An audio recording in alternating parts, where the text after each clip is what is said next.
Good afternoon, everyone, and welcome to MiniCon. And thank you so much for joining us today. We have some amazing presentations by some great speakers for you. And if you haven't got your tickets for all the sessions for MiniCon, there is still time. So if you attend a session, you will get a certificate, and you can use the certificate for your LinkedIn, for any job applications, or if you go for a job interview. It really looks great on your resume to have attended so many personal growth presentations. So we will put that link in the chat if you want to attend more MiniCon sessions. If you're an APC or English Unlimited student, don't forget to enter our biggest competition that we've ever had, which is the Growth Stories competition. You have to submit a 1-minute video, and you could win a laptop, a JBL speaker, or AirPods. So these are some great prizes. You have to submit your video by the 16th of September, but you must be an APC or English Unlimited student. Now, if you're not an APC or English Unlimited student and you're looking at joining our amazing school, then you should go to apc.edu.au to learn more about the courses that we have. So before further ado, let's talk about our presentation today. So we have a Q&A button. So if you look at the bottom of the screen, you can see the Q&A button. So if you want to ask questions, please ensure that you ask it in the Q&A button.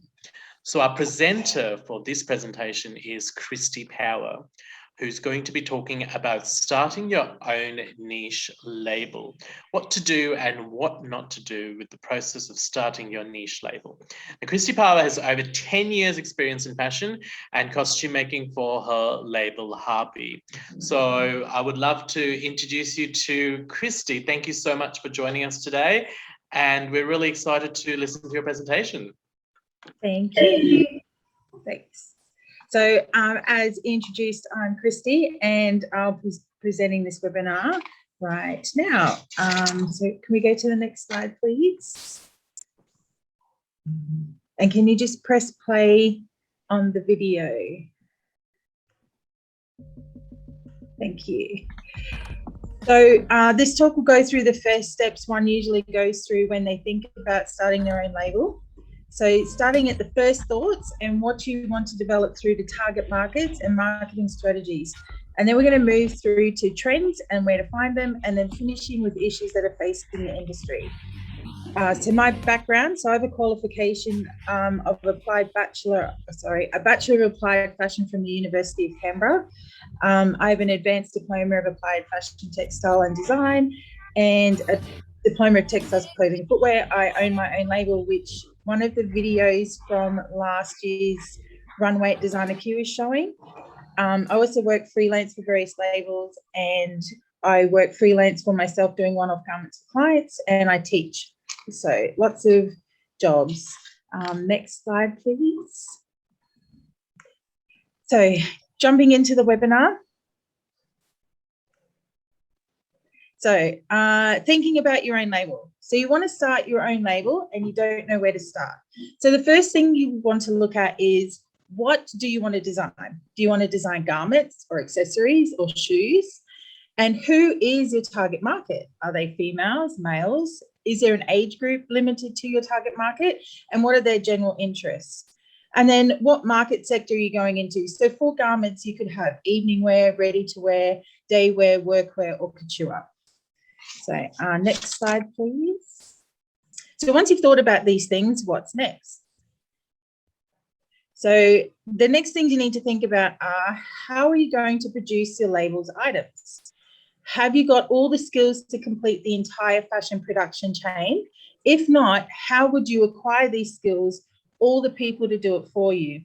Education is a good place to start if you have not already completed any. So enrolling in a diploma of fashion or continuing your studies into a bachelor degree will give you a head start and the skills to complete the production process yourself. Investing in yourself and gaining an education will help you in the future if you want to pursue this as a career. And education is important to gain those skills.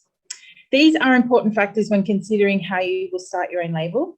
You need to plan now before you level up to each stage in your business, and it will give you less hiccups in the future when you want to help develop your label into bigger things. Next, please. So production choices. So if education is not for you, then you can source people to complete the process for you. There are a few options that you can decide from. So there's in-house, CMT, or offshore. So these all do require some monetary output. So if you do not have the funds to pay other people just yet, further education would be the best option. You can always look at outsourcing for your production at a later date when your label grows. Next, please. So production choices. So let's go into detail about the production process that you can choose from. So in-house means that you complete the production process in the one building usually with people hired that you hired directly through the label. CMT is short for cut, make and trim, and they are a manufacturing company, usually onshore, so in Australia for us, that you can pay to complete the production process. This can range from the whole process from design to bagging and tagging, or you can opt in at any stage. So for instance, you could design and tech pack your garments and then you send out for pattern making, grading and sewing. Or you could do the tech pack garments and pattern making and just send out for the sewing. With offshore, the whole production process is completed outside of Australia. So you can design the garments and tech pack the specifications and then send the rest of the process to a manufacturing plant in your chosen country. Next slide, please. The production process can take anywhere from 3 months to 6 months, depending on your market sector and where you decide to produce your label. So the following is a usual production process. So the first step is always designing. So you have to include in that step, we include inspiration sourcing, fabric sourcing and buying, developing the garments, and then the technical and specification packs that go with it, and receiving feedbacks from our target market and our sales teams on which garments to pursue into pattern making. The next stage is pattern making, and this is the process where the garments go from a drawing, which is a 2D shape, to a 3D garment. A pattern maker will develop the first patterns, so complete trials, which are prototypes of the garments in less expensive fabric. They're then going to check for fit and confirming details with the designer. If the designer and the pattern maker are happy, then the garment will continue on to the next stage, which is sample and fitting. So this is where a fit model is hired to try on the garments and the fit notes are taken. So everything about the garment is looked at. Are the sleeves too big? Does the waist have too much ease? Is the hemline straight? Is there enough room to walk in the hemline? If the designer and the pattern maker are happy with the fit of the garment, the pattern moves into the next phase. If not, the pattern maker will adjust the pattern, or if the designer changes the design completely, the pattern process has to be repeated. The next stage after this is grading. So this is where the standard fit size is graded up or down in size to fit a size range. So most fashion labels grade from a size 6 to a 16. Some have smaller sizes, so they start at a 0 or a 2, and some have larger sizes, so they are above a 16, and some have a larger or a smaller size range. So some may go from a 0 to a 4, and others may go from a 16 to a 30. So different labels have different grading systems for their target market. You can tell, bodies are different, and a mature age woman would not have the same type of body as a teenage girl. So they need different grading systems. Your grading system will be developed when you know what your target market is. So production of garments are next, and this is where the garment is produced in mass quantities. So a sample is produced by the production house before the bulk of the order is manufactured, and the designer has to sign off on this garment. Then the manufacturing company will process the order and make all the garments that the label requires. So advertising is next, and it happens sometimes while the garment's in manufacturing mode with the sample garments. While the garments are in manufacturing mode. The sample garments are usually used for advertisement, and this can be the advertisement can be through runways, lookbooks, PR showings, and any other means the label showcases their buyers. We will talk about this later. Buyers can either be the consumer, so the person who buys the garments directly to wear, or the person who is employed by department stores or boutique owners who buy garments for their stores. We have selling, so this may happen before the production stage so that the label knows how many garments to make. And this is also the garments being sold in store or online. And then we have the customer buying and the dispatch. So where the garments are dispatched to the customer. Then the process starts all over again for the next range. So bigger labels have numerous ranges occurring at the same time. So this process will be happening simultaneously for all the different ranges. Sometimes if a label only has summer and winter, their winter range will be produced while they're developing and designing their summer range. Next slide, please. So now we have the nitty-gritty out of the way, we need to think about who we are selling to. Otherwise, it will not have anyone to buy your label and will not stay in business for very long. So who are your target market? Are they people who you are like or who are different to you? As in, are they in the same gender or age group? And do they share the same interests as you? If you will need to know this in order to know how much research you need to go through. If they are similar to you, then you can access information from yourself or from your friends. If they are different to you, then you need to find a group of people to ask these questions to. One example can be trying to find groups on social media. You'll also need to know if there are more than one person who shares the interest, and would you be able to sustain a label through these people? Next slide, please. So we're going to talk about some assumptions about our target market. So let's be real. We all know you're a unique person, and there are millions of unique people who are different in many ways. There are also people out there who share similar interests, and this is what you want to find out. If you are the only person who loves purple pansies and you want to develop a whole label around this flower, not many people will buy the garments, because how many people like purple pansies? You need to find your squad, the group of people who share your interests and who you can cater for. Without them, you'll go out of business because you will not be able to make money. Next slide, please. So we need to ask questions to our target market, and finding our target market should be easy, right?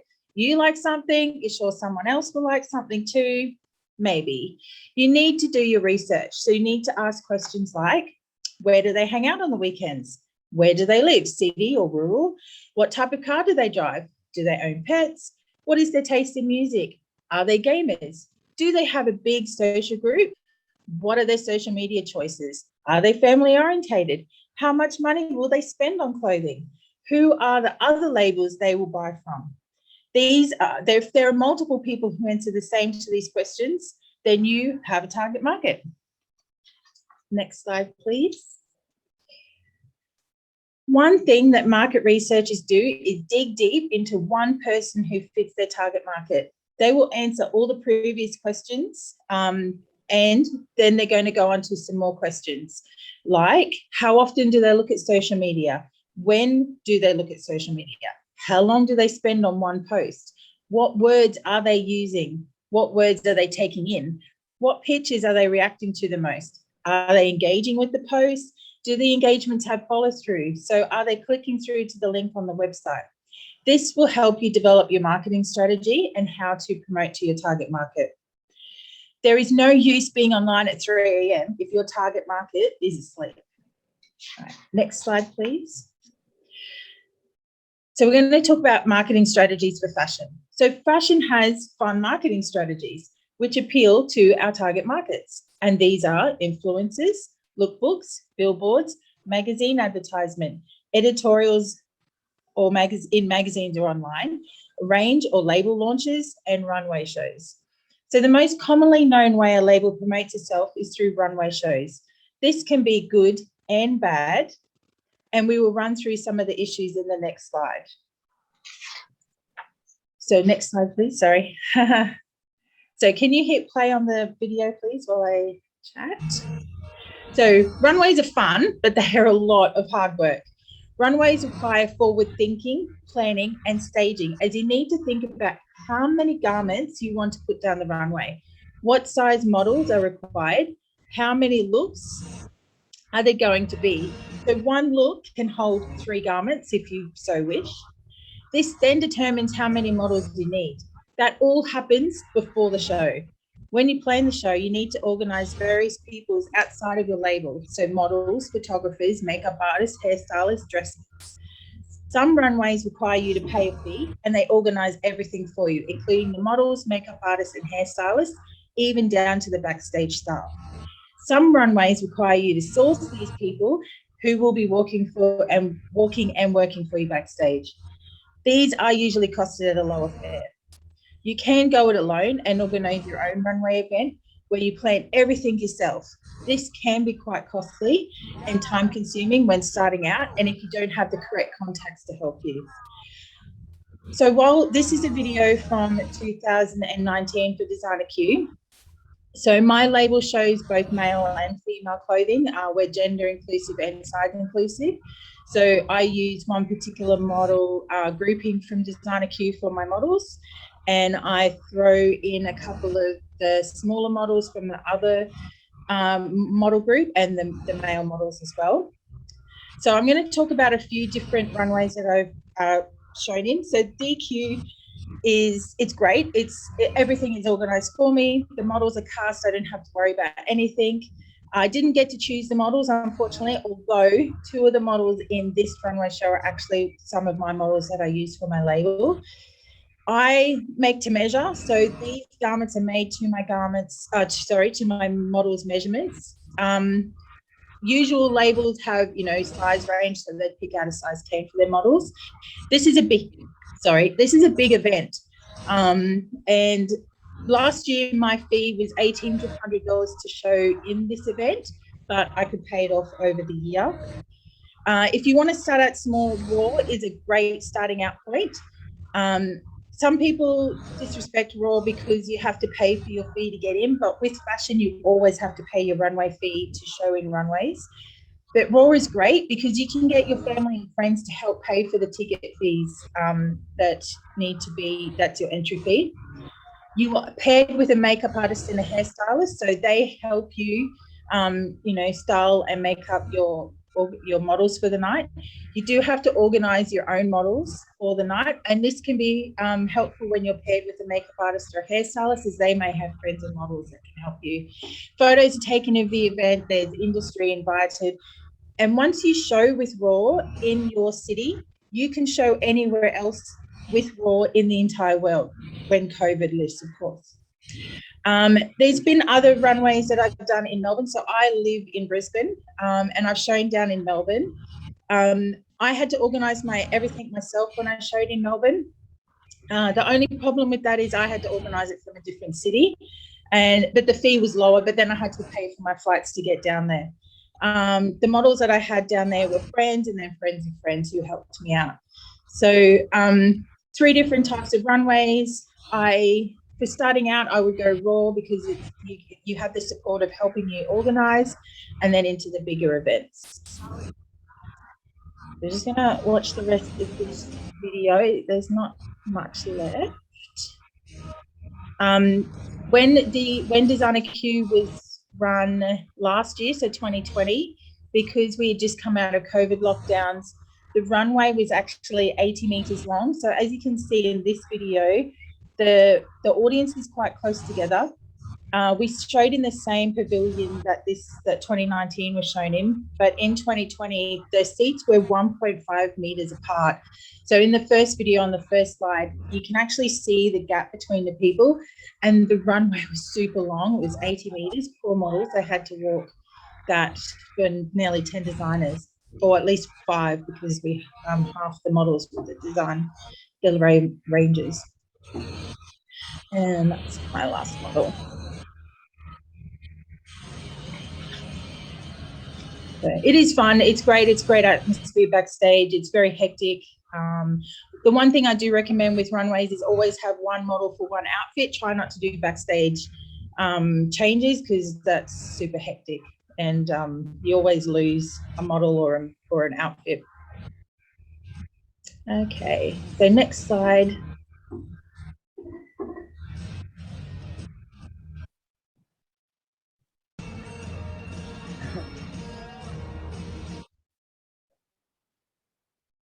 So If runways aren't for you, there are some smaller marketing strategies that you can go through.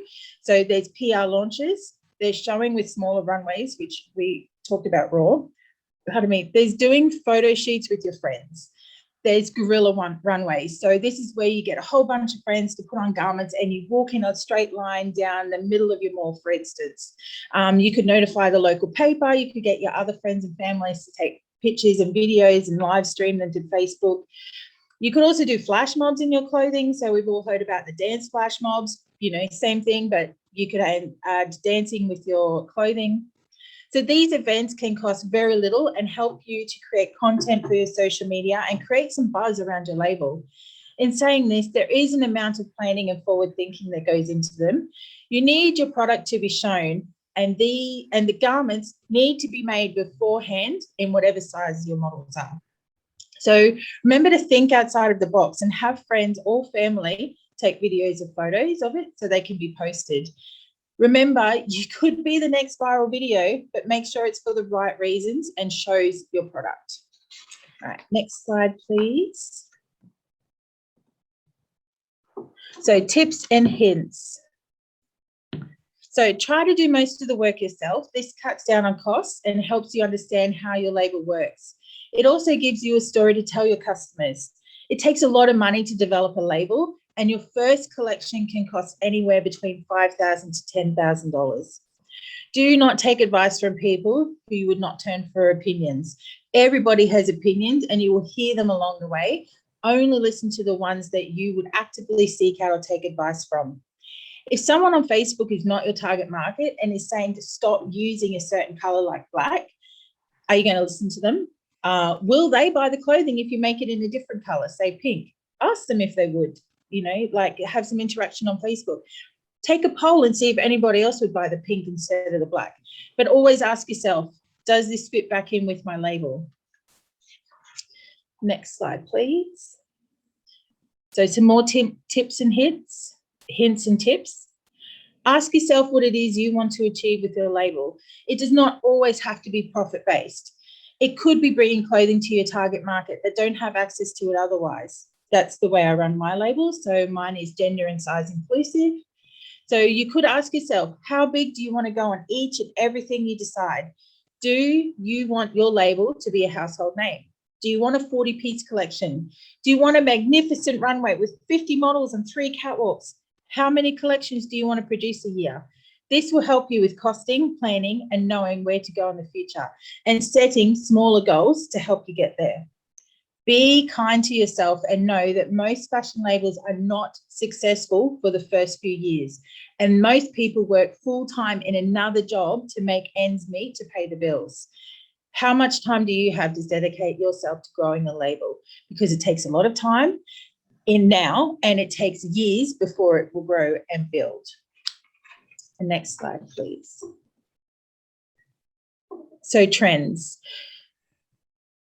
How is trending completed in the fashion industry? So there are several ways trending can happen in the fashion industry, and it depends on where you are in the fashion process and what type of trend we need to look at.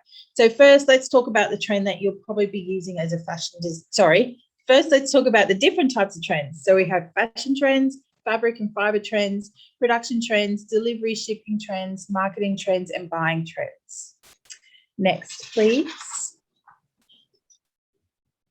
So fashion trending is one of the most used forms of trending in the industry. Designers, buyers, fabric manufacturers, and a host of other personnel use this to determine the up-and-coming design features, colours, fabrics, fibres, garments, themes for collections, types of garments selling, the season, and new innovations in the industry. So these trends come from a variety of sources, and they can be street trends, designer trends, WGSN, which is a paid subscription, magazines, seasonal fabric, or world events. So I know a lot of you are wearing active leather wear because of what's happening with the pandemic. That's a trend that's happening. All right, next slide, please. So fabric and fiber trends refer more to the development of new fabrics, although we can refer to what is readily available in the season. For instance, there can only be so much cotton grown in one season, so that will determine how much in quantity is available of the cotton fibre and then how much the fabric will cost. So some fibre trends that are happening right now are going back to nature, so using natural fibres in fabric, smart fibres, so having e-threads woven into the fabrics, or adaptive temperature fabric, new ways to weave or to knit or create a fabric, and new pleather advancements, so mushroom leather, pineapple leather. Fabric and fibre can be sourced from various places as well. So some of them cross over with the fashion trends, such as WGSN, but other places you could look for fabric and fibre trends are fabric wholesalers, so the people who actually sell the fabrics, sustainability journals, Textile World, Fibre to Fashion, and Premier Vision, which is a French textile convention. Next slide, please. So production trends are slow to innovate and implement, but they are also important in the fashion industry. Production trends help with sustainability, faster production times, and easier processes. Some production trends that are happening right now are waterless dyeing, animated sewing machines, so the machine does not need a human assistance, and fabric cutting machines. So fashion production trends affect every aspect of the industry and hence can be Googled to find articles about up and coming trends. Some good local resources for Australians are Ibis World and Australian Fashion Council. Next, please. So delivery and shipping trends. So one of the least thought about change in the process is shipping. While trends happen slowly in the delivery and shipping area, there have been advancements in the processing of packages and tracing items through the chain. So finding out about delivery and shipping trends would come from the delivery companies themselves. They will announce when they have an updated process or system. I live in Brisbane and I've seen billboards for Amazon drones delivering in Logan. So that's pretty exciting. Next, please. So marketing trends have evolved in leaps and bounds in the last decade with internet and social media. Trends in marketing in the last 2 years have also been propelled due to the world events. So some trends in marketing include influencers, runways, digital or virtual runways, and social media strategies. So marketing trends can come from different sources or particular types of trends. So one place could be WGSN. Another could be social media, magazines, or influencers. Pardon me. And while you may associate these things with being the ones that tell you of the trends, the way they tell you those trends is in itself a form of trending. So for instance, those unboxing videos that you see, or the layouts like the flat lays where they shoot it from above, different types of runways, especially last year when they had digital runways, different types of business cards, so square ones instead of rectangle ones. All these can be you can find through social media platforms. Next, please. Buying trends cover two sides of the market. So what are shoppers, clients, customers buying, and how are they buying them? So buyers, as in people who are employed by labels, department stores, or fabric manufacturers, will look to fashion trends, fibre trends, production trends, and what people are wanting in store to see what they should buy for their fashion houses or their customers. Buying trends can also cover how people buy their products, so either through brick and mortar stores or online. So buying trends come from the label or the business themselves, and the sales team will look at last season's sales and determine what sold well and sometimes why. Other trends can be seen on WGSN as macro trends that determine how the whole industry is shifting. So when the online platforms came on, how everything shifted from bricks and mortar onto online. Next slide, please. So there are a few issues facing the fashion industry, and these issues are ones that usually the whole industry are working on. With fashion being the way it is, an industry that is in plain view of the public, it usually has to hold up its ideals and strategies for transparency purposes, meaning that everyone buys clothing. And if one label business does something wrong, they are publicly shamed for it by the public and others in the industry. This is a good thing as it keeps us honest and always improving our values and systems. The two main issues facing the fashion industry are ethical and sustainable practices.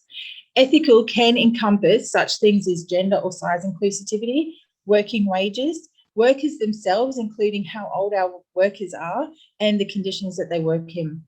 And the sustainable issues can include wastage, climate change, manufacturing processes, and business turnover. There are systems in place for changing the industry and how it is slowly changing.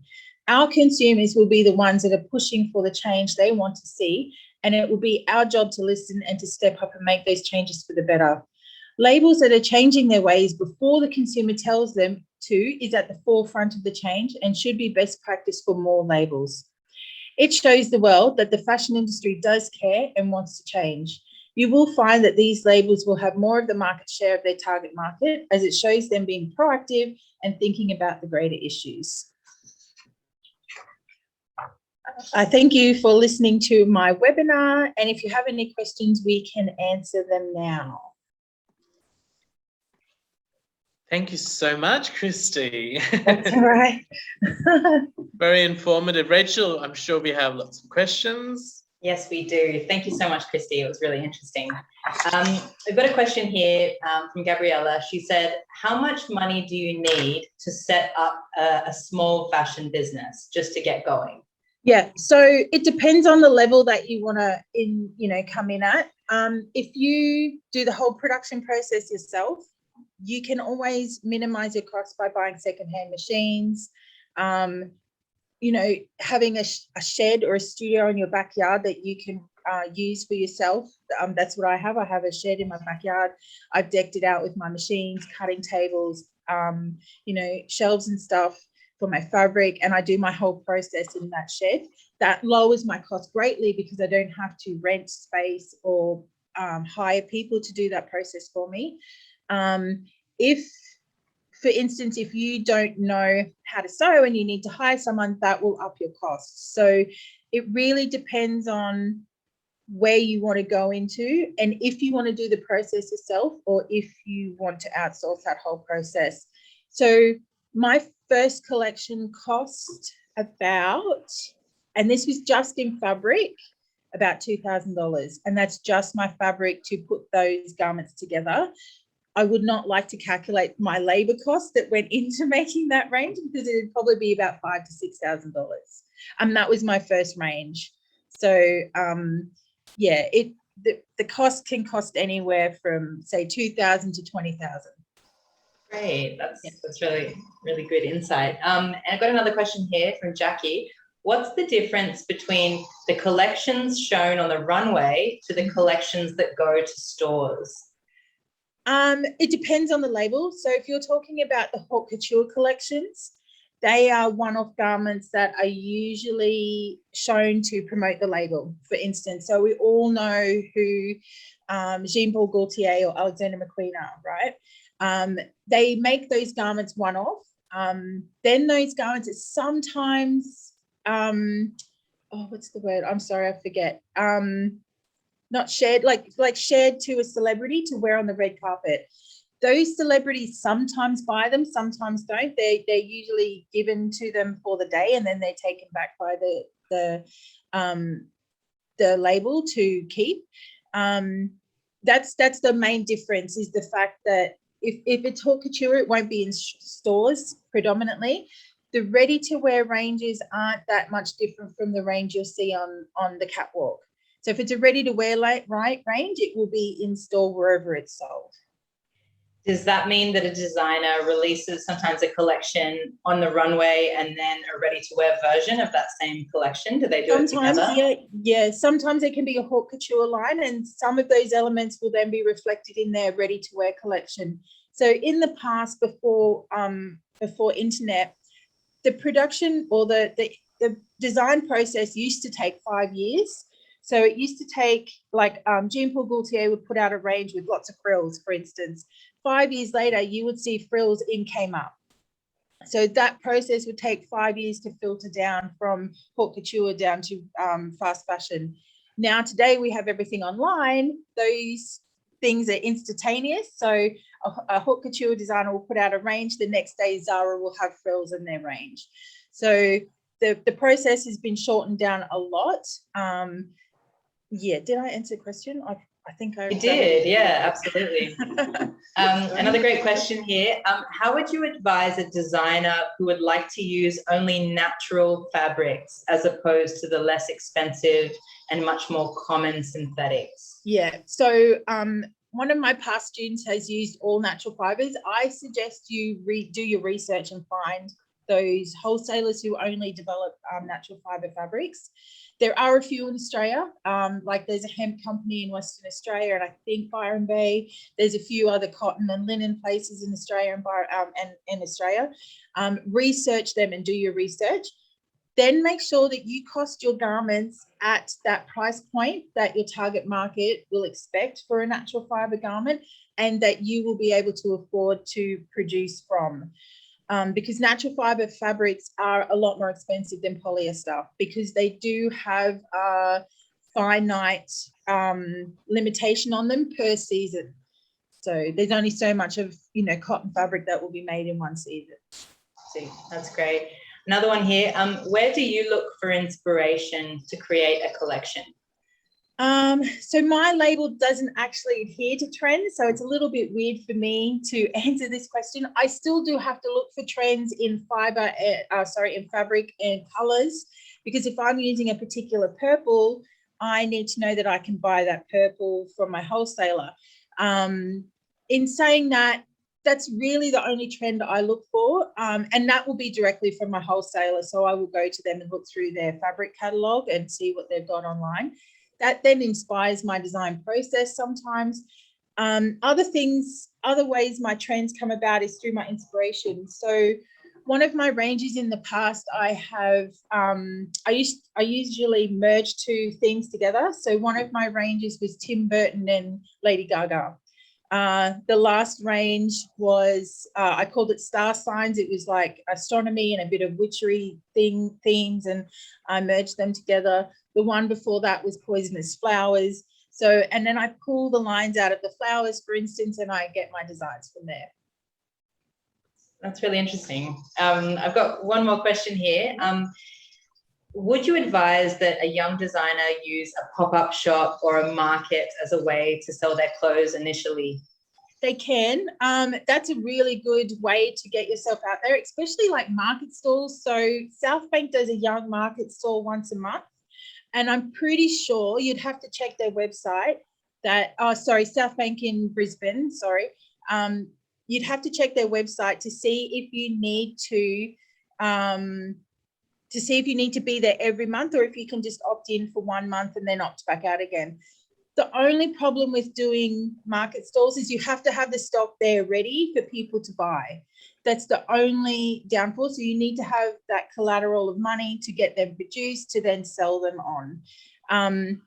But it's a good way to get started, because you're bulking and you're selling straight to the public. So if you can lower your costs a little bit to sell them straight at market, then that's great.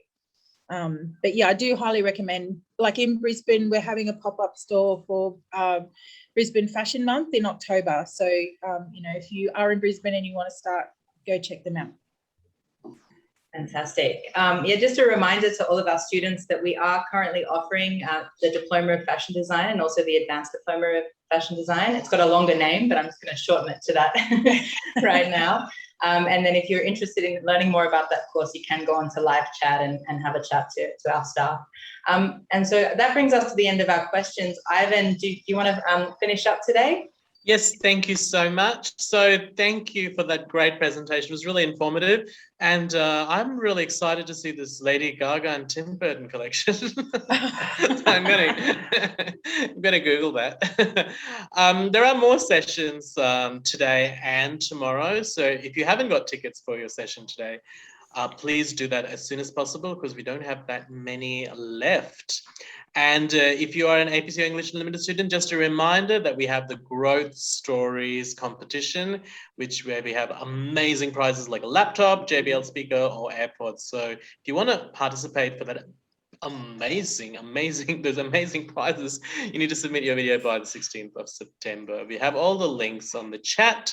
So that's it from us. Thank you so much, Kristy, and we hope to see you guys for the rest of the MiniCon. Thank you. And the next session, guys, is actually at 3 p.m. So that's the Zoom link for the next session. You're more than welcome to copy that link and then join at that time. It's going to be breaking into digital media as an international student. So it's really, really interesting. We hope to see you there.